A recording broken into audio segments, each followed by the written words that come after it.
the world's largest airship exploded in a supposed tragic to be accident over New Jersey. The Hindenburg Daddy's reading the story. hydrogen ignited. 36 people were killed, but 62 others were able to escape with help from a landing crew on scene.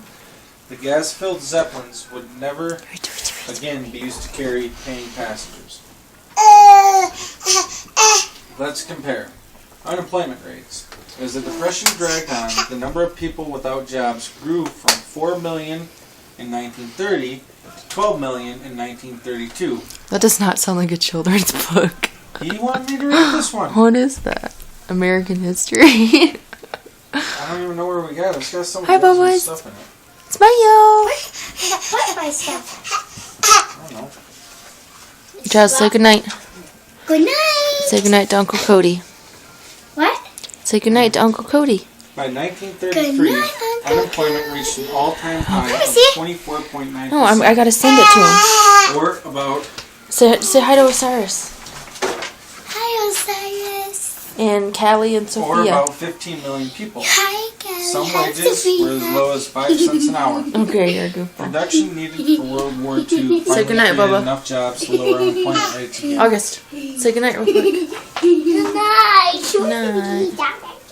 Nature on the rampage. See you Say sometime goodnight, now. The Ohio rivers. Good night, you bad baby. 1937. What are you doing? He's like playing the harmonica or whatever it is. You know where you slide the... Oh, look at him.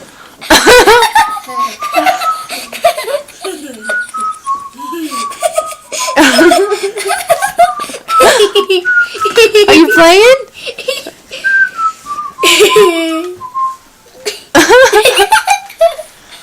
Do that again, Dylan. You're gonna hit your face on the bar one of these Okay, days. lay down, August. Okay, lay down, Zealand. Yes. You need to get out of here. Okay, go lay down. I'll come and read you a story. Good night, babies. Did you read August the story? See you Mama's later. reading you one, yeah. Good night. What are you crying about? Bye. Hey, where's your jammies? He got his pull-up on. You want some jammies? I'm cold. You're cold. There you go. I think those are clean. Okay. Put your jammies on. Good night. Go to bed. I didn't want to miss the story. Trying to find a book. Okay, what do you want to read? I want to read. How about the princess one, the new one? We haven't read that one much. How about this one? Okay. Let's see. What's the title of it?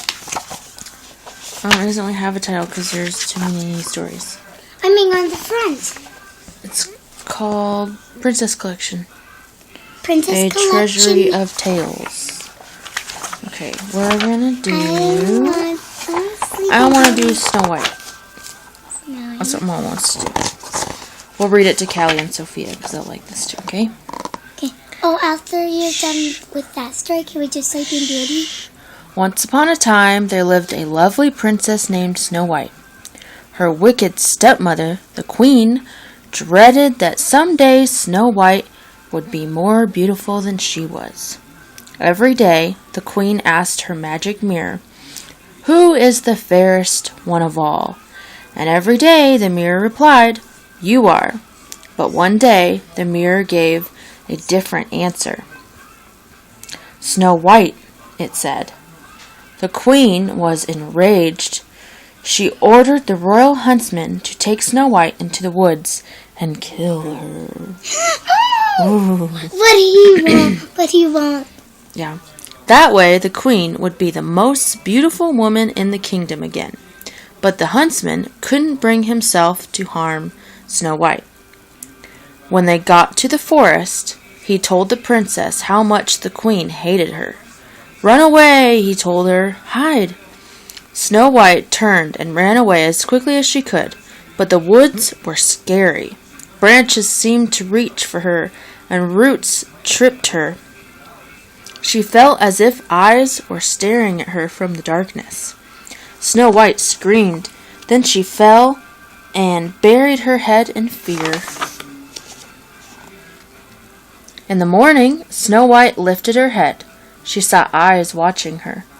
But this time they were the friendly eyes of bunnies, deer, chipmunks, birds, and raccoons. Snow White was glad she wasn't alone anymore. "Please don't run away," she said. "I won't hurt you."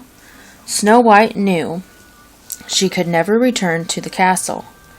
What would she do? Where would she go? "Maybe the animals can help me," she thought. "I need a place to sleep at night," she said.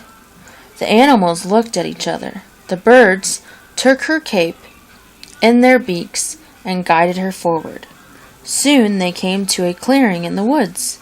Beneath the trees stood a charming little cottage, just like a doll's house. Snow White cried. She peeked in the window. No one was home. The animals nodded at her, seeming to say it was all right for her to go inside. It's all dusty. Snow White pushed the door open. Inside the cottage, dishes were piled high in the sink, and clothes were tossed about. The floor hasn't been swept in ages. Snow White counted the tiny chairs at the table and decided 7 children must live in this cottage. 7 untidy children, she said with a shake of her head. Snow White grabbed a broom. "We'll clean the house and surprise them," she said to the animals. "Then maybe they'll let me stay." She started to sweep, singing all the while. The raccoons washed the clothes, the deer dusted, and the chipmunks tidied. And in no time, the room was spotless. After the cleaning was done, Snow White became curious about the rest of the cottage. "Let's see what's up the stairs," she said. She lit a candle and climbed up the stairs. At the top was a door. Snow White opened it and went into a room with 7 little beds. Each bed had a name carved on it. Doc, Happy, Sneezy, Dopey. Snow White said with a laugh. "What funny names for children." She read on. Grumpy, Bashful, and Sleepy. By then, Snow White was feeling awfully sleepy herself. She lay down across 3 of the small beds. The birds covered her with a blanket, and minutes later, the princess was fast asleep. Oh, look at them. Before long, the owners of the cottage returned. They were not children at all. They were dwarfs. When they opened the door, they couldn't believe their eyes. "The whole house is clean," Doc exclaimed. Nervously, the dwarfs tiptoed upstairs. They thought an intruder was in their room. They went in, and Doc slowly pulled away the blanket that had been covering Snow White. "Why, it's a girl!" he cried.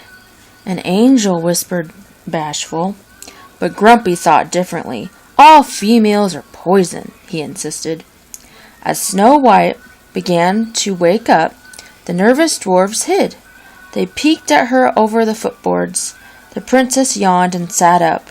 Startled, she caught sight of the dwarfs' faces. "Oh, you're little men," she cried. "Now don't tell me who you are. Let me guess." One by one, she matched the names on the beds to the dwarfs. She got all of them right on the first try. All right, to be continued. Good night, you guys.